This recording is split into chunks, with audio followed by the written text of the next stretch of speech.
Good morning, everybody, or good afternoon for some. Hello and welcome to today's webinar, RNG Gets Real, which is jointly hosted by ACT Expo and one of the ACT Expo sponsors, Clean Energy. My name is Eric Neandros. I'm the CEO of Gladstein Neandros & Associates, or G&A.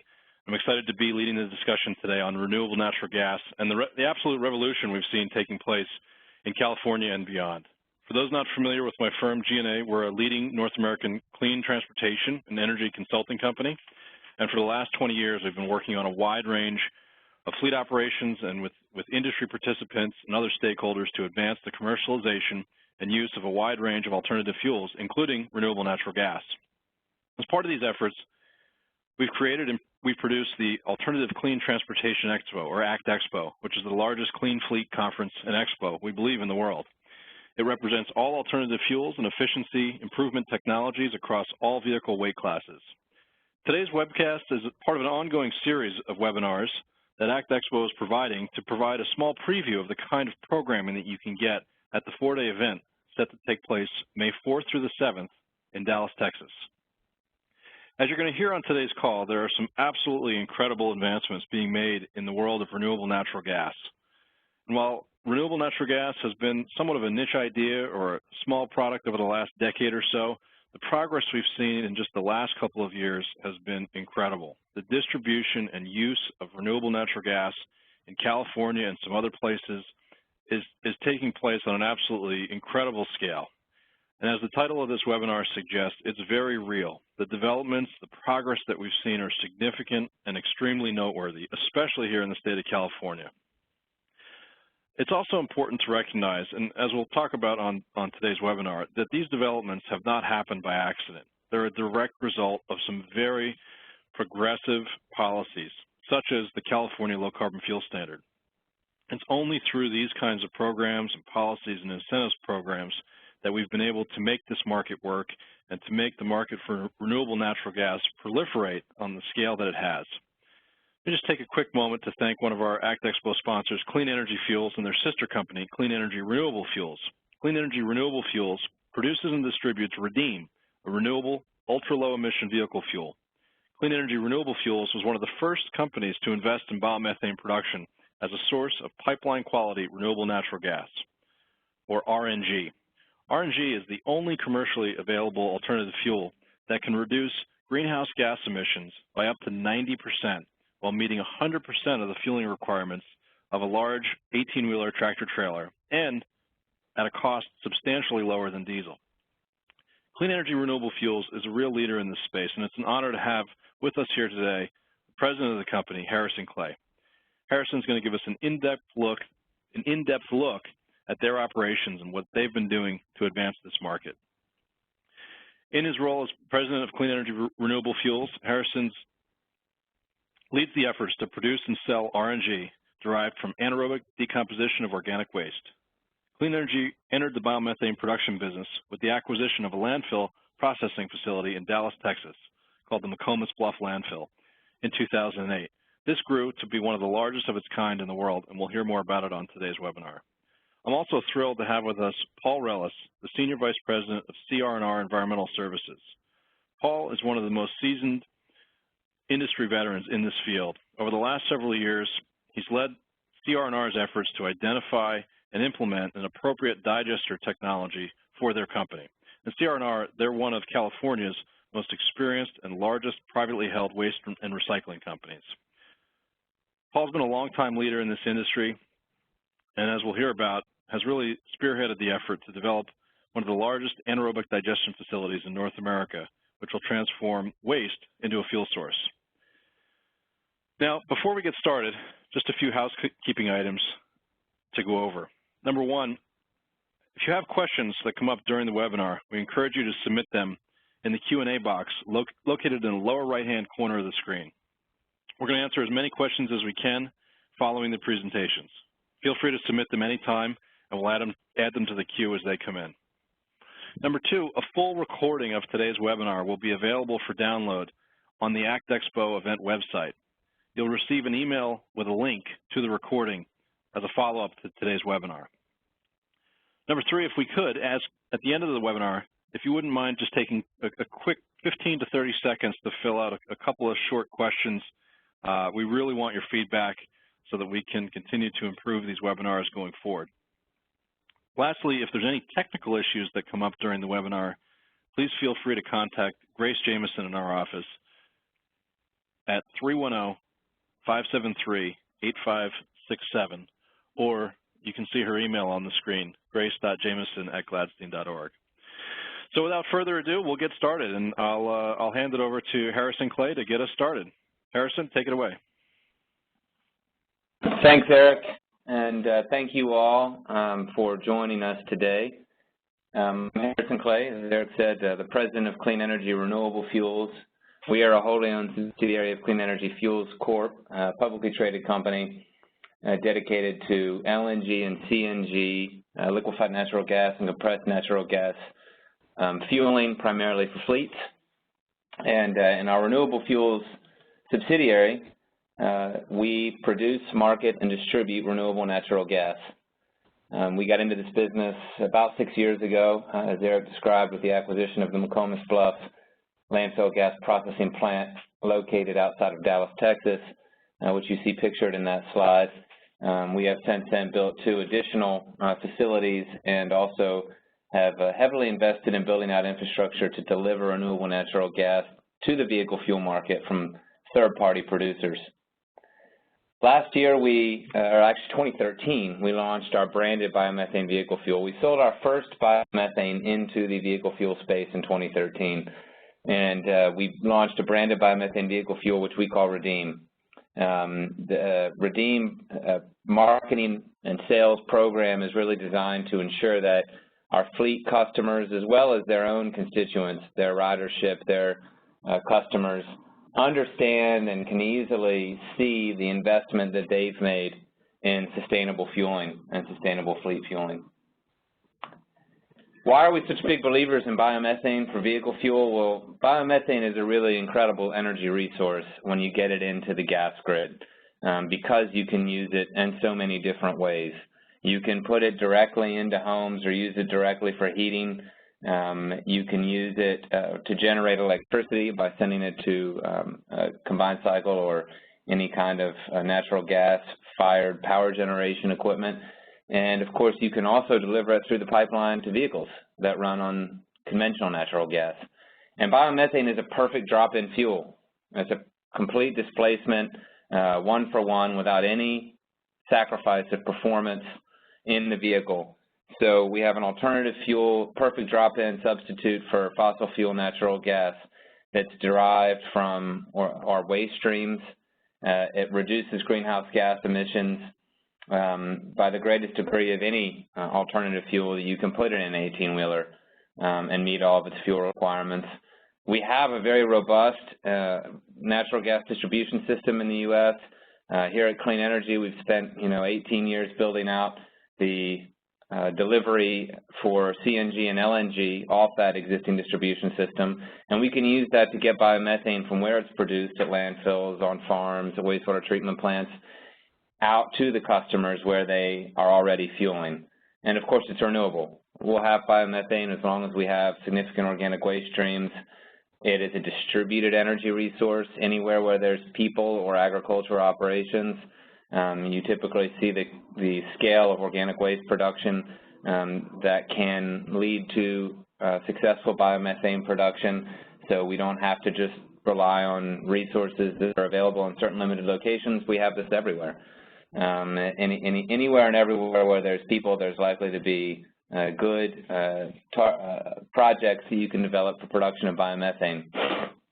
And because we have so few really good, inexpensive, low-carbon alternatives in the fuel sector, we really think that biomethane, as much biomethane as we can get into vehicles, should go into vehicles, as opposed to some of those other uses for biomethane.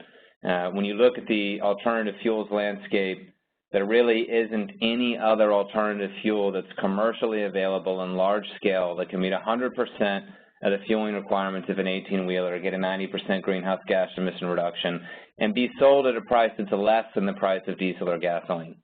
We're not there with electricity yet. We're not there with fuel cells yet in terms of, medium and heavy-duty vehicles. Other alternative fuels often have blending limitations or performance issues when you get up over a certain percentage of fuel, and often the cost is significantly higher. To be able to do this and save money, even at today's gasoline and diesel prices, we can still offer this fuel at a discount and make it economic. And so that's a really tremendous opportunity. It's a very unique opportunity, and it's one that we want to see grow as fast and as much as possible. So some big news out of clean energy renewable fuels. We sold the McComas Bluff asset, which we really built our business around. The first foray we made into biomethane was developing or expanding this asset after we had purchased it with our partners, Cambrian Energy. We sold this at the end of the year last year, and this was really a financial transaction, not a strategic one. Clean energy renewable fuels is as invested in the production and sale of renewable natural gas as a vehicle fuel as we ever have been. But we, our partner presented really a financial opportunity for us to sell our equity ownership of this project at the end of last year. We retain through 2040 the right to market and distribute product from this site as a vehicle fuel. So it's still part of our, and a meaningful part of our long-term planning in terms of our biomethane supply portfolio. We're very proud of what we accomplished with our partners. We were able to grow production from this facility 5x. We got the first investment grade rating for a tax-exempt bond from a landfill gas, high-BTU landfill gas energy facility. And we put this project, I think, on a financially sustainable path, which, this project had been through 3 owners and bankrupt 3 times before we bought it.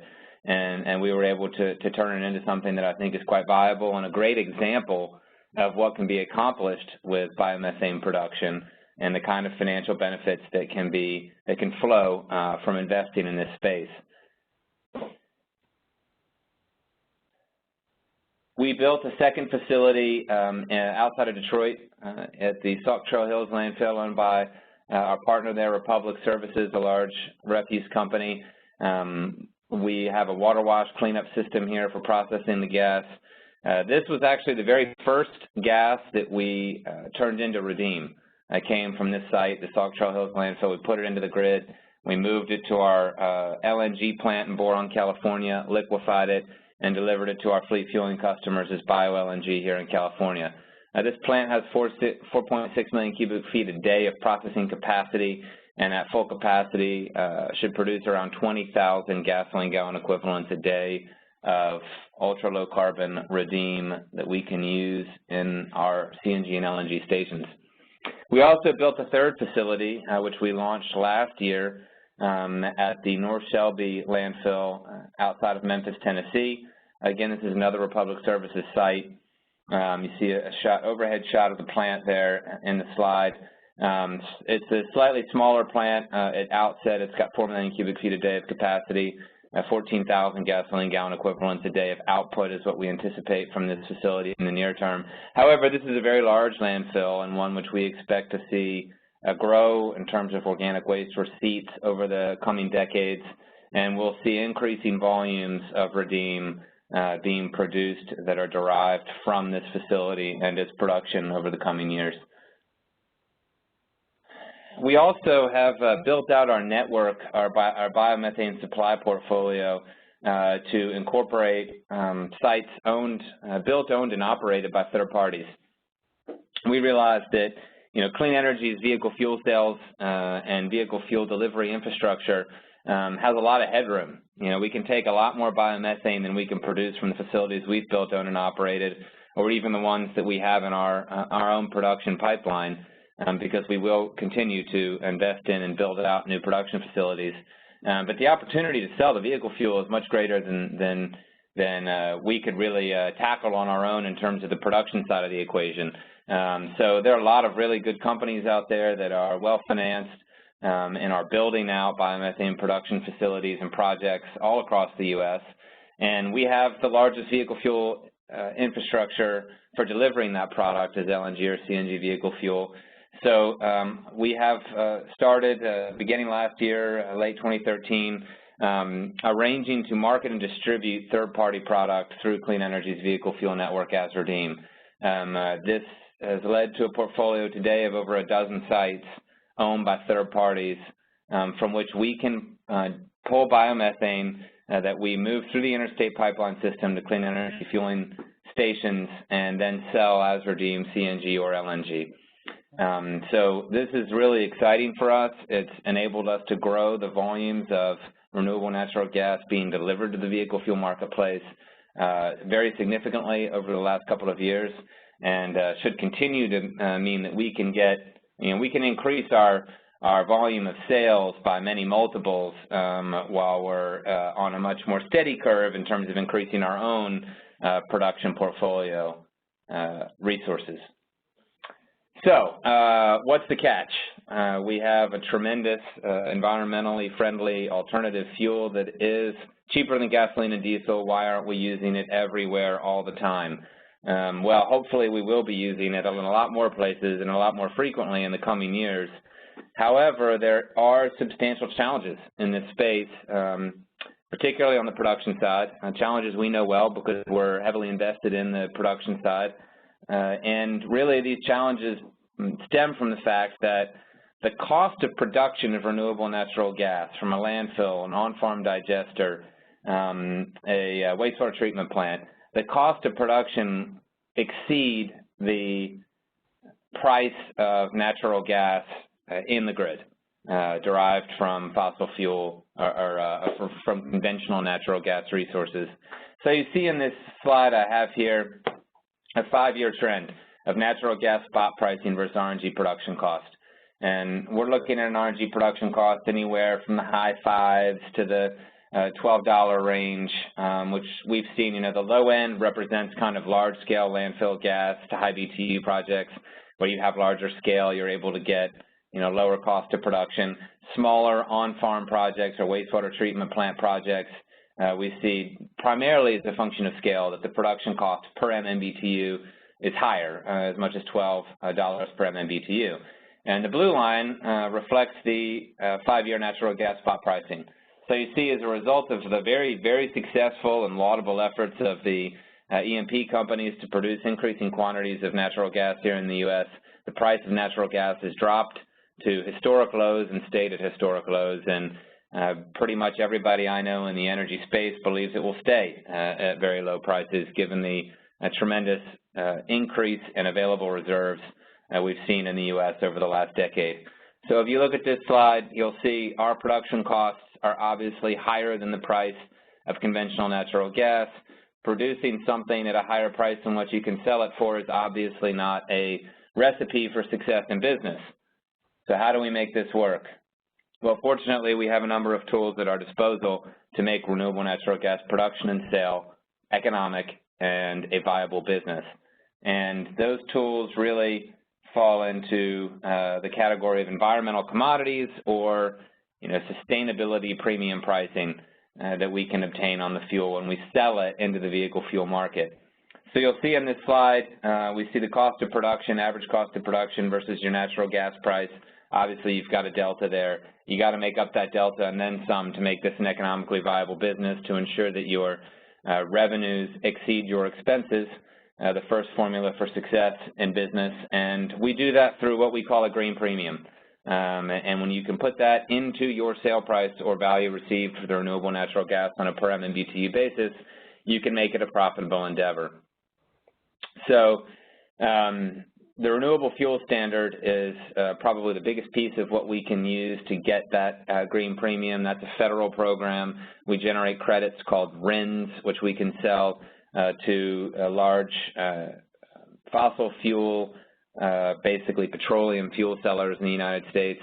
And that has been a good market for us, a place where we've really earned a lot of revenue from our sale of Redeem. Low carbon fuel standards, the only one we have that right now is meaningful to us in terms of economics is California. California's low carbon fuel standard has been a good source of revenue for us. We earn credits for every gallon we sell of Redeem in California based on the fuels pathway and carbon reduction versus petroleum fuel.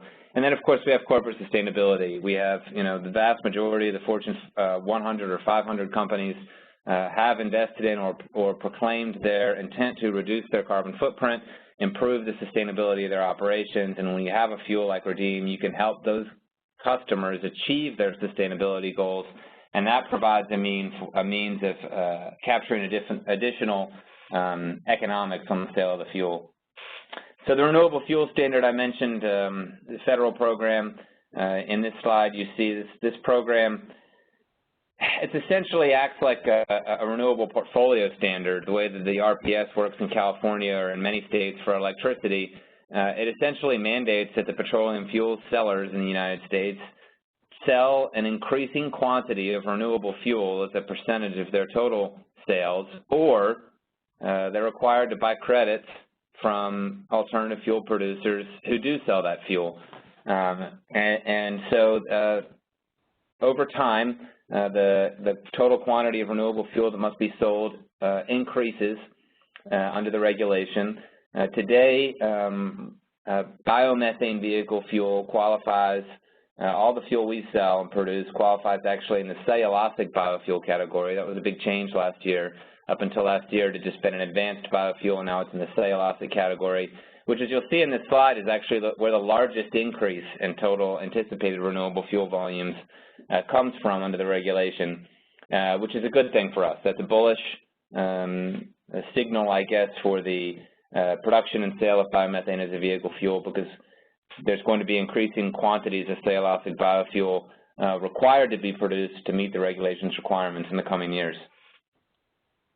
The Low Carbon Fuel Standard in California been a great program for clean energy and clean energy renewable fuels. We have generated and sold about $11 million worth of California Low Carbon Fuel Standard credits to date under the program. And you can see, based on the slide here, that there are significant carbon reduction advantages to fueling with renewable natural gas.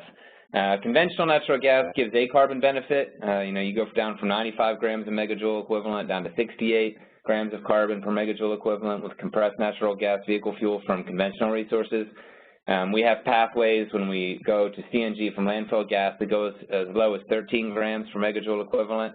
And then actually we have some pathways that we're developing, as well as I know others are developing, and this negative 15 number comes from the Air Resources Board work, but on showing what potential pathways are out there for biomethane. But you can actually produce a negative carbon footprint when you fuel with biomethane, assuming that the methane that you're capturing is unregulated. And what I mean by that is you have a lot of methane, a lot of organic waste streams, which as they decompose produce methane, which goes to atmosphere, which is not required by any environmental law or regulation to be required. A lot of on-farm waste that goes into lagoons, for example, manure lagoons, and methane is vented from those lagoons. They're not required to capture it and combust it. There are small landfills or portions of large landfills which have not yet triggered New Source Performance Standard requirements for capture and burn of that methane. When you capture that methane and you put it into the vehicle fuel market, you're basically getting a double benefit. Not only are you burning that methane, which otherwise would have gone to atmosphere and had a very significant global warming impact, you are also displacing the petroleum fuel. So it's sort of a double win, and therefore produces a really attractive and negative carbon footprint, which of course equates to more credits being generated and more money ultimately derived from the sale of your fuel. A few regulatory updates. As I mentioned earlier, biomethane vehicle fuel today generates a cellulosic biofuel, or D3 RIN, which we expect to be the highest priced or greatest value of all the types of RINs that are generated. Today, biomethane vehicle fuel constitutes by far and away the largest contributor to D3 RIN generation. So biomethane is today constitutes the vast majority of the cellulosic biofuel being sold nationwide, which is a great accomplishment for the industry, and really is a significant story in the alternative fuel space. For years and years, people have wondered when significant quantities of cellulosic biofuel would start showing up in the market. And it really didn't start until last year, and it didn't really start until we got large quantities of biomethane vehicle fuel into the grid and out to fleet customers. The low carbon fuel standard, California's low carbon fuel standard has had a lot of regulatory ups and downs over the last few years due to legal challenges and administrative legal requirements that the Air Resources Board has had to go through. So we've seen significant drop-off in the value of credits because the Air Resources Board has had to basically put a pause on the program. Credits are still being generated and sold, but the regulation the regulation was intended to require a greater and greater level of reduction every year. They had to back off of that for a period of time while they went through a CEQA and readoption of the rule. A lot of complicated regulatory history here, but basically it's been in sort of a pause over the last couple of years. We expect that to kick back in 2016. We expect to see increasing value for the credits, and it's still proved a meaningful contributor to our economics even during this pause period. We're also seeing the Air Resources Board go through a reevaluation of what the life cycle greenhouse gas emissions are with respect to natural gas vehicle fuel, and in many cases that has implications for renewable natural gas vehicle fuel as well, to the extent that they're looking at assuming a greater degree of leakage from pipelines or vehicle station, CNG or LNG station fueling equipment. That could have implications for the carbon intensity of renewable natural gas as well. So we're keeping a close eye on that. No final decisions have been reached. We're certainly working with others in the industry to make sure the Air Resources Board has the best and most accurate data.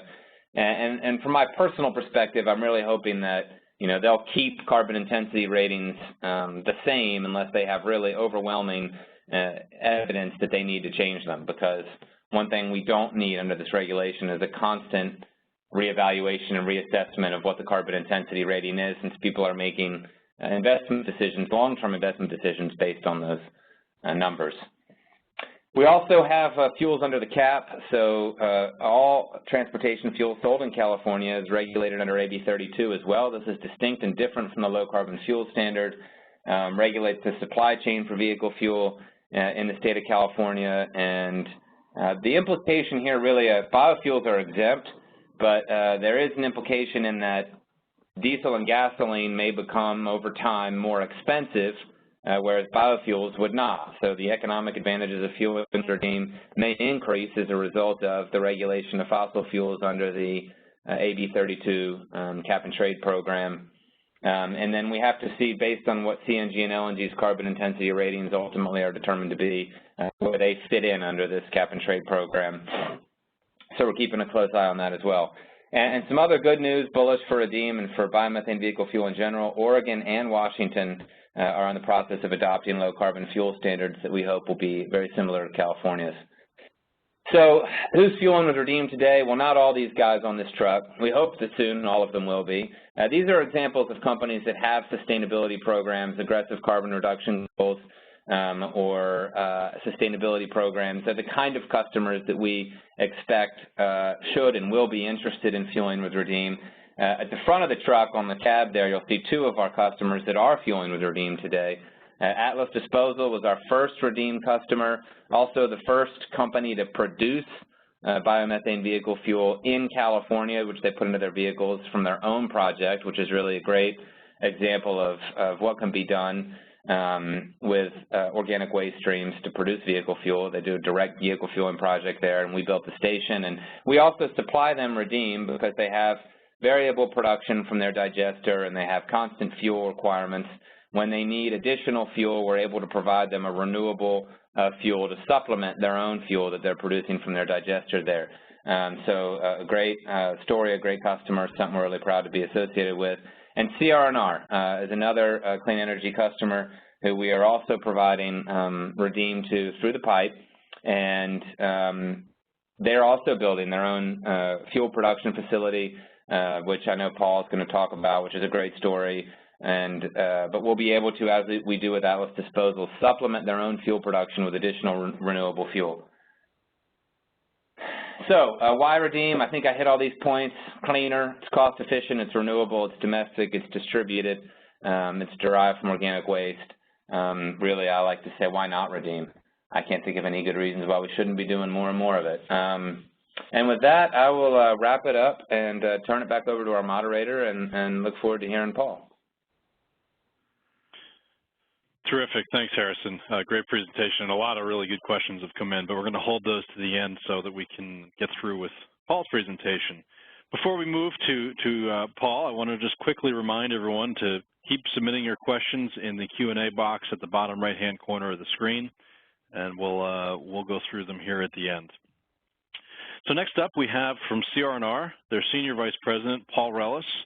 My firm has been fortunate enough to be able to work with Paul and his team over the last couple of years to help develop and implement some of these renewable natural gas projects, and we're really excited to have him on the line. Paul's going to share with us an update on CR&R's anaerobic digestion facility, and is also going to hit some of the highlights on some of these legislative changes, policy changes that have created what is a tremendously favorable environment for advancing the industry and increasing the production and use of renewable natural gas. So without further ado, Paul, I'll turn it over to you. Take it away. Okay. Thanks, Eric. I want to welcome all of you. Good morning and good afternoon, depending on where you are. I need to advance my slide. I'm not seeing my slide on the screen, so can I get some assistance? There we go. Okay. Could you advance the slide, please? There we go. Okay. A few words of introduction. You've got a macro view from Harrison of what's going on in the renewable natural gas field and clean energy's major role in the development and providing the services to deliver that fuel. What you're going to hear now is really a progress report on several fronts. One will be the company and the development of our AD project in California, which will be among the largest in North America. And some related news from both the legislative and policymaking front here in California. Just by way of introduction quickly, we're a good-sized, privately held firm, closer to 3 million customers in mostly the Southern California areas of Orange, Riverside, San Bernardino, Los Angeles, and Imperial counties. Large geographic spread, a large recycling infrastructure, which is relevant to our building facilities, and a large truck fleet. Please advance the slide. Okay, our emphasis is to create a modular design for a plant. Modular meaning we can capture economies of scale at a single site and build our first, which is about 60% through construction, and we hope to move seamlessly into our second phase, and I'll say more on that in a few moments. We do intend to build out to 4 phases with a total capacity of over 320,000 tons per year of organic feedstock collected from our municipal, primarily our municipal franchise system, and a franchise means a contract. So we have long-term contracts with cities, and we're essentially creating a new service, a new technology like recycling was years ago to complement our offerings to our municipal clients. We are dealing with source-separated organic waste, green and food. We're not dealing with mixed waste and extracting the organics from that. We think this is the preferred way to go if you're going to do anaerobic digestion at the municipal level. And we see ourselves as part of promoting the regional growth of renewable natural gas for truck fleets. And in our region, We have severe air quality problems, and of course we have a state policy on reducing greenhouse gases in California. Next slide, please. What are our feedstocks? Well, ours is a high solid yard waste and food waste feedstock. Our throughput is just under 230 tons per day, a little over 80,000 tons per year, and as I referenced earlier, a total capacity at this one facility, which is permitted for this now, 320,000 tons per year. We think we can get to that number by 2020. I believe more and more we will attain that number. With each plant that we build of roughly 230 tons per day, we expect to generate about 1 million diesel equivalent gallons per year. Next slide. Our partner team, this is very important to the success of a project, and I want to take a moment and describe our core partners. Our core technology for the digester comes from Eisenmann in Germany, and we did a very thorough investigation of Eisenmann, and at this point all their equipment is just beginning to be installed. We have completed the building shells and are installing the Eisenmann component. The biogas upgrade technology comes from Green Lane out of New Zealand, and our design team is J.R. Miller and Associates, with a long history of working with our company in the design of our solid waste facilities, but also other projects throughout the state. And our contractor is Lyles, and we selected them because of their long experience in building wastewater plants. And there's a strong correlation between their construction skills and the needs of building a digester project. Next slide.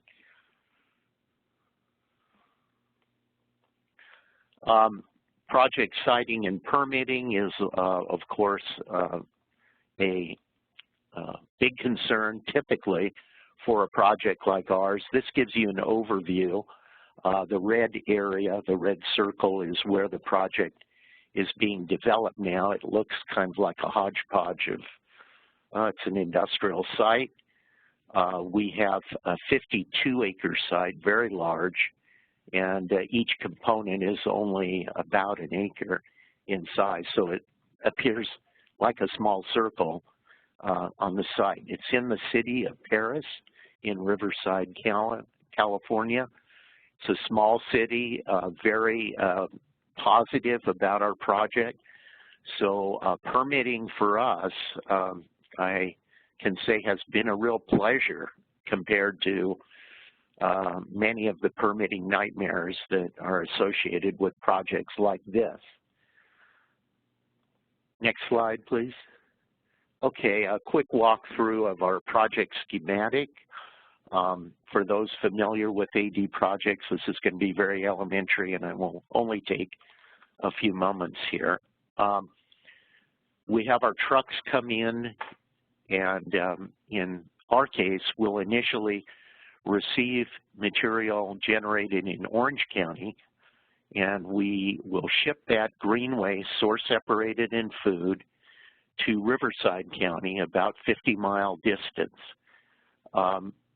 The reason for that is our plant in Orange County is highly set to handle this material and clean it up. We'll have a secondary cleanup at the Paris facility, so the trucks will unload there. The green and food waste will be further cleaned up, because cleaning, in our view, is everything as we look to the product, the end product. Goes into our main digester. In that digester, we generate biogas, which goes into that large storage tank next to the green arrow, and we separate out solid digestate. We also produce liquid digestate, and those become soil products. And that's a very important dimension of this project. We're about 8 months time from producing our first digestate, so the marketing of that is in keen focus right now. We send the raw biogas to a biogas upgrading unit, and we have on site a fleet. We have over 150 vehicles stationed to serve our Riverside County clients, our cities. So we have an already built fueling station that is currently dispensing compressed natural gas. As the project evolves, and when we start producing the renewable natural gas, we'll start substituting the fuel with renewable and displace the natural gas that we are currently using. Next slide. This is going to give you a schematic of how the project will roll out. What you're looking at in this is phase 1, about 80,000 tons per year. And so that boom that looks like that hangs from the building to the lower end of the slide is our transmission of the green waste. Everything in this visual is closed, meaning there's no air escape.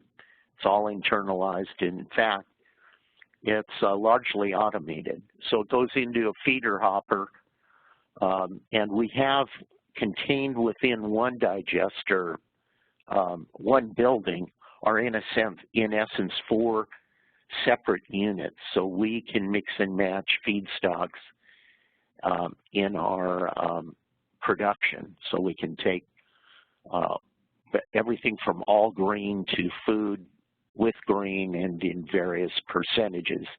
That's obviously going to be something that we'll develop through the learn by doing method. And then you can see our biogas storage tank. You can't see the cleanup system or the fuel dispensing in this slide. Next slide, please. This is what a Isoman digester looks like in the interior. So imagine that there are 4 such compartments. And now that building's poured, and I will show you what it looks like. The biogas is going to be produced in the lower part where you can see like the auger, and the gas will come up into that plenum at the top membrane, and you'll see a blue like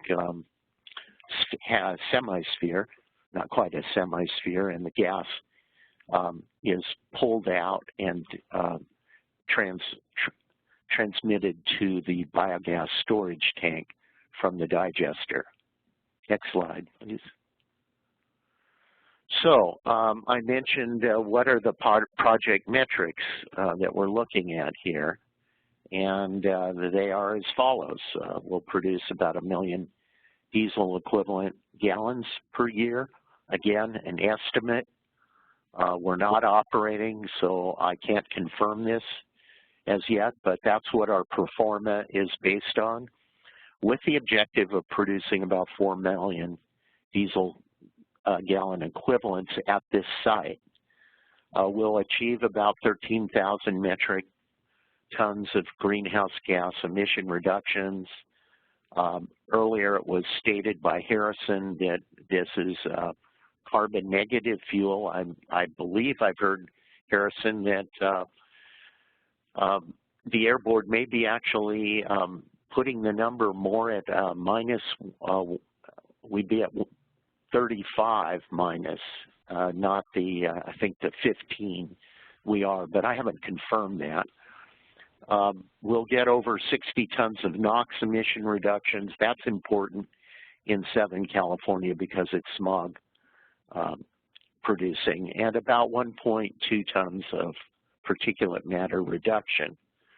The kind of jobs here, because a lot of people ask about, Well, are these big job generators? In our case, I can't say that our project will produce a large number. It'll produce about 8 permanent operating jobs. The main benefit economically is that the construction jobs, we've been at it now about 9 months. These are all highly paid, highly skilled construction jobs, electricians, concrete people, plumbers, top wage scale in the trades. And then, of course, for a city like Paris, it's a poor city, the tax revenues from a capital investment of close to $30 million is quite significant for a city like that. Next slide. Now, let me turn to legislation. Harrison has given you a framework for legislation. I would like to add to that, but I'd also preface this because many of you are not from California, and frankly, you're probably not too interested in our legislation or all the things we think we have going for us. I just happened to be, I'm at a conference, and I just heard a presentation by the mayor of Long Beach, who noted that at the recent mayor's conference, where 300 mayors were in attendance last week in D.C., the primary subject of focus was climate change. And many of these mayors are committed to works, whether there's a federal legislative framework or not. Many of these cities are going to do what they can or what they think is in their interest related to climate change. We certainly, through our technology, are an important contributor to any such effort. This past year, we had 2 significant pieces of legislation pass. One was a food waste phase-out from landfill. That's AB 1826 that's referenced here. And the other phased out the use of green waste as an alternative cover in landfill. That will phase out the recycling credit that currently exists for that activity. Both will create significant new incentives for local governments to remove organic waste. They have only 2 options really at the present. They either go to a compost facility, which isn't a slam dunk in Southern California by any means, or it will go to an AD facility like ours. Already we're seeing the fruits of this legislation as councils deliberate on adding the AD option to their contractual relationship with us. A couple of other dimensions. The governor of California recently announced an effort to reduce petroleum use in our state by 50% by 2030. And he's also proposed an increase in the renewable energy portfolio standard from 33% to 50% by 2030. We currently, through an organization called the Bioenergy Association of California, which both our company and Clean Energy are members, and so is Gladstein, is going to propose this year a renewable gas standard in the 2015 legislative session, and that would establish a minimum content, if you will, in the pipeline. And there is now talk by our utilities, our gas company, about this term called decarbonizing the pipeline, meaning substituting progressively renewable natural gas for the fossil fuel natural gas. So that could be a very significant development. Don't know the details yet. Discussions are in the early phases. Next slide, please. What's the outlook? Well, I can only speak from what I know, which is California. And I would say that our outlook is very promising due to the legislative measures, the low carbon fuel standard, the efforts to increase recycling in California to 75%, up from our, we exceed 50% now, but the goal is to look at a 2020 75% standard. Our biggest challenge, though, as we look forward, is going to relate to the pipeline. While it's true that we can generate fuel to use in our fleet in Paris, we serve a very broad geographic area, and cities that are located 50, 60 miles away that we serve want to use renewable natural gas too. We don't have fleets that are housed in each of those cities. We want to wheel the molecules to those cities, and what they want in turn is to tell their constituents, the ratepayers, that they have a fleet running on the cleanest fuel, bar none right now in California or anywhere, and that's renewable natural gas. So the transportation component, the collection vehicles running through their cities, they want them on this renewable fuel, and that's been a very big selling point as we go along. Next slide. A few pictures of construction in progress. We'll just run through these, so please advance. I guess we had to have a sunset view.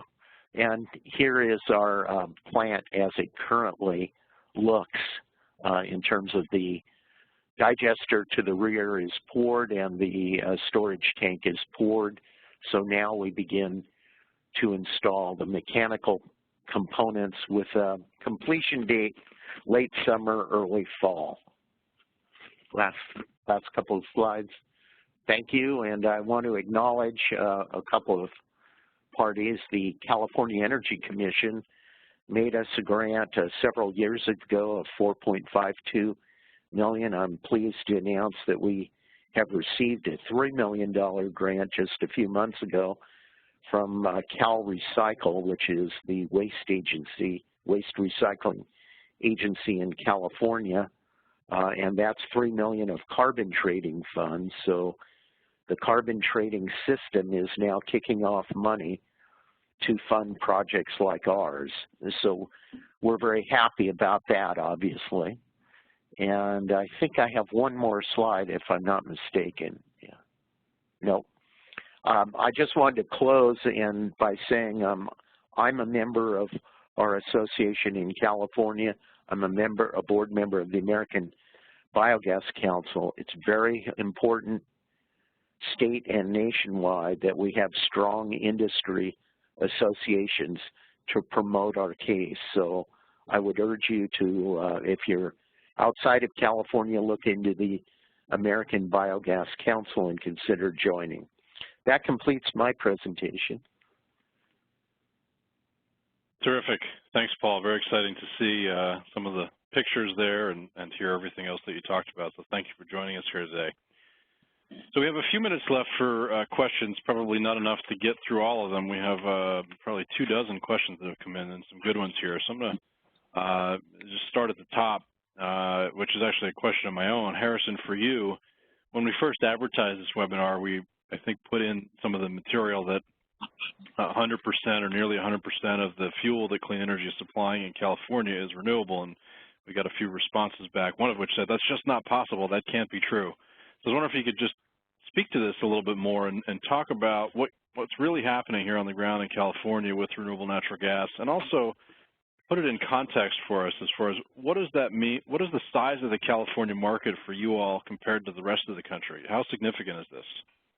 Yeah, so good question. Yeah, so last year, 2013, so 2 years ago now, we sold about 14 million gasoline gallon equivalents of Redeem in California, and we didn't start selling Redeem until halfway through the year, basically.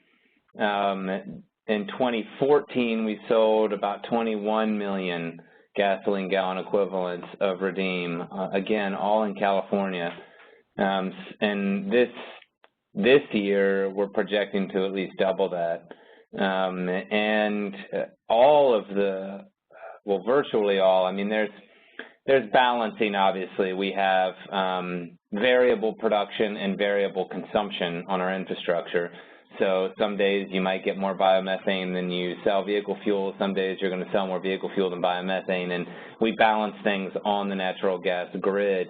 But virtually all of the fuel that we've sold from, we are selling today from our CNG stations, retail CNG stations and retail LNG stations, is being derived from Redeem, as well as the majority of our private station infrastructure. So we have backlot fueling for fleets, and the majority of that today we're supplying with Redeem that we've sourced from either our own facilities or that network of third-party facilities that we have out there.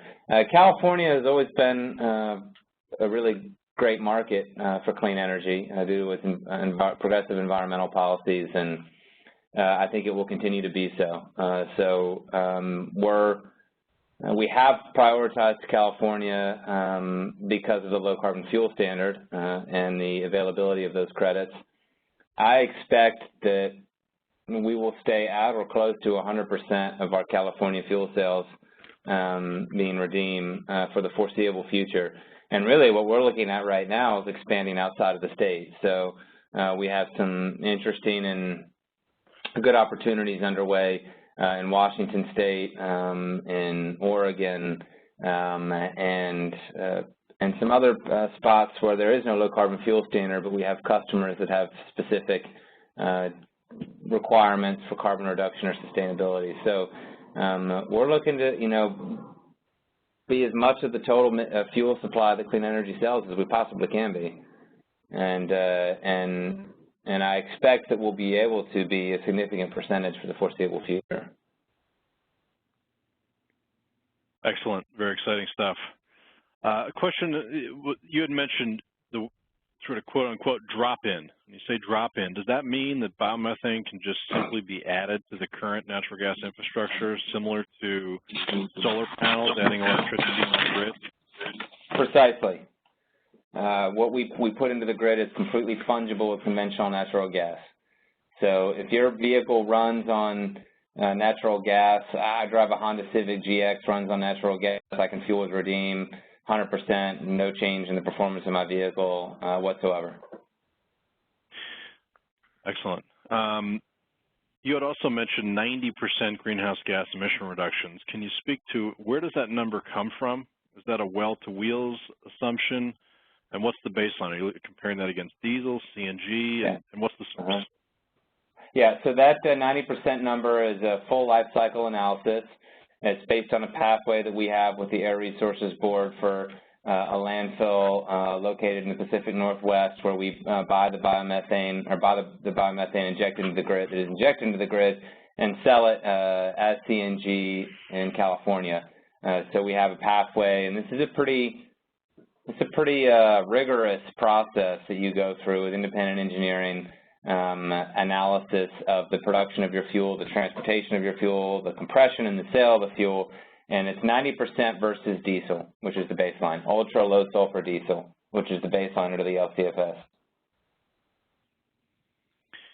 So the follow-up question there was with those incredible benefits, essentially meeting the 2050 greenhouse gas emission reduction goals that the state of California has laid out and is being implemented under the eyes of the Air Resources Board, what kind of incentives or programs are you seeing from the state and from the ARB to further drive this incredible progress further and faster, given the goals that we're able to meet today?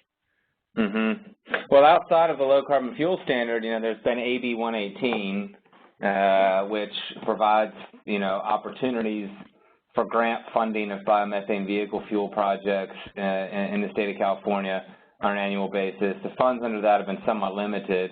I think the biggest pot of money that the state has that we'd like to see some of it allocated out to the biomethane vehicle fuel space is from the cap and trade funding. And frankly, to date anyways, we've been pretty disappointed with what we've seen as proposed means of spending the cap and trade money, because it looks like they're planning on spending it all on electric vehicles or fuel cells, and not investing any of it, frankly, in natural gas or renewable natural gas vehicle fueling infrastructure or fuel production, which I think is a big mistake, given that we don't really have, there are no medium or heavy duty vehicles running on fuel cells or electricity, none. Yeah, so, yeah, I would echo that.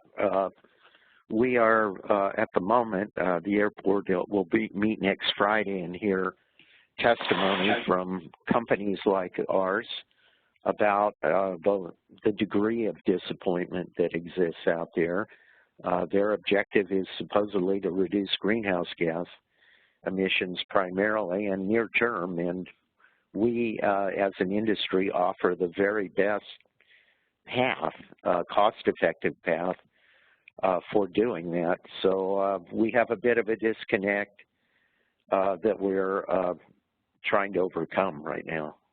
Yeah, and I think it's particularly important in the medium and heavy duty sector, where you see a tremendous amount of the emissions, and that's the, I mean, if we can clean up 18-wheelers, I mean, that is absolutely something that we should, that's the first and best thing that we could be doing with that cap and trade money, in my opinion, and this is the most viable means of doing that. So we'd really like to see that be an emphasis out of Sacramento.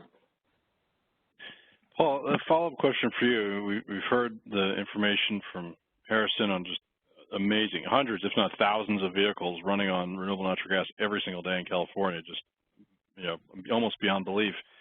Paul, you've talked about obviously your own fleet, but you've also talked about other fleets that are very interested in, you know, other truck fleets. So can you speak a little bit more about what you guys are doing to engage with other regional truck fleets, heavy-duty truck fleets, and are those refuse? Is that over the road? What kind of market are you talking about? Well, let's just take a step, a high-altitude view, and I've done some calculations. Admittedly, these are a bit back-of-the-napkin type, but they're based on what I know about our costs and what I know about the industry and the amount of feedstock of organics we have in the state. I think there's room for somewhere between 60 and 80 facilities like ours taking the first phase. So 60 to 80,000 ton per year facilities, geographically distributed, each one being able to support about 80 heavy-duty trucks. So without getting into the details or minutia of who would do that, certainly CR&R, we'd like to build a good number of plants, but clearly that's not going to be done by one company or 5 companies. It's going to be done by partnering up, in some cases, technologies. In our case, we think the pull is our cities. The cities want, not all cities, but most of the cities we serve want clean trucks. And so it's really a function of how much organic material you control and how much you can put into capital to build these plants to deliver the promise that, as I see it, there should be at least 5,000 to 7,000 heavy-duty trucks powered by renewable natural gas from facilities like what I described. Then there's the dairy digester component and the dairy component, the wastewater digester component, the dairy digester, and hopefully down the road forest biomass. So we believe in all we could supply up to 15% perhaps of California's renewable fuel demand from our types of projects. It's a very large number. Excellent. A comment has come in, a statement earlier about there are actually some trucks running on EVs and fuel cells. So maybe can both of you just clarify what we mean, that we talk about heavy-duty trucks versus other kinds of trucks? Well, in our case, we run mostly what you would call trash or transfer trucks. and those go anywhere from very limited range collection routes to longer range to haul material around Southern California largely. So that's the truck framework that we use, and we have a rule in California that if you serve a city, you and it's, I think it's 6 trucks or more, maybe you'll correct me, Harrison, then you must comply with the fleet rule of the South Coast District, and those trucks must all be natural gas.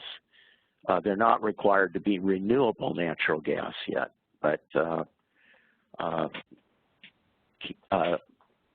South Coast Air District has actually begun to incentivize that move from natural gas to renewable. I'll stop there. Well, when I'm looking at heavy-duty trucks, I'm really, the simplest way to look at it is I'm thinking about, trucks that are running that, 11.9-liter Cummins Westport engine. And then that's what we're looking to see more and more of on the road. Those are your biggest fuel consumers. You can get the most bang for your buck by flipping those vehicles to run on renewable natural gas because they're churning through 20,000 gallons a year. You can build one station and get 20 trucks and create an economically viable and tremendously impactful project. And that's where we're looking to go with this. That's where we think it makes the most sense, and that's what we'd like to see the regulators up in Sacramento clue into. Gotcha. Well, thanks for those clarifications. Just want to make sure we're doing apples to apples comparison, of course. Yep. So yeah. Great dialogue. We probably could go the rest of the day, but we are already a few minutes beyond the time. I certainly appreciate those that have stuck on the line, which we can see is pretty much everyone that tuned into the webinar. So thanks everyone for sticking around. Of course, Harrison and Paul, thank you guys very much for joining us on what's been a great presentation and conversation around some just incredible and really exciting things happening with renewable natural gas, and we certainly hope to see this continue to grow in the future. As we mentioned earlier at the start of the call, this webcast will be available online for replay. You'll get an email, and you can link to it from the ACT Expo website here in a day or two. So if others in your companies who are not able to join in, please feel free to send that along to them as well. So I want to thank everyone for joining. We hope to see you in Dallas May 4th through the 7th for the ACT Expo. We're really excited for this year's show. We're excited to get to Texas. This is one of the largest markets for alternative fuel transportation in North America, particularly around heavy-duty natural gas. We've seen just a tremendous, dare I say, explosion of activity in that market, in addition to lots of other things happening, a super strong market for propane, a lot of things happening with electrics, just an all-around great alt-fuel market. So we have 4 days of programming. We've partnered with the Propane Education and Research Council, the Natural Gas Vehicle, the global organization, NGV Global, the Electric Drive Transportation Association, EDTA, North American Council on Trucking Efficiency, or NACFE, DOE Clean Cities, Business for Social Responsibility, or BSR, and lots of others. So we have absolutely jam-packed couple of days. A full speaker roster is going to be out here pretty soon. And we certainly hope to see you all there. If we can help in any way, we're happy to extend to anyone that participated in today's webinar a $50 discount on registration for the event. You'll see, just type in the webinar 50 code, and that'll get you all squared away there. And if you have any other questions or things that you want to reach out and talk to us about the event, feel free to give us a ring in here at G&A at any time. Otherwise, thanks again. We ask that you please just complete that very brief survey that pops up once you exit the webinar window. It literally will take you a few seconds, and otherwise we'll let you get on with your afternoon. So thanks, everyone. Appreciate the feedback. Appreciate you tuning in, and look forward to seeing you in Dallas.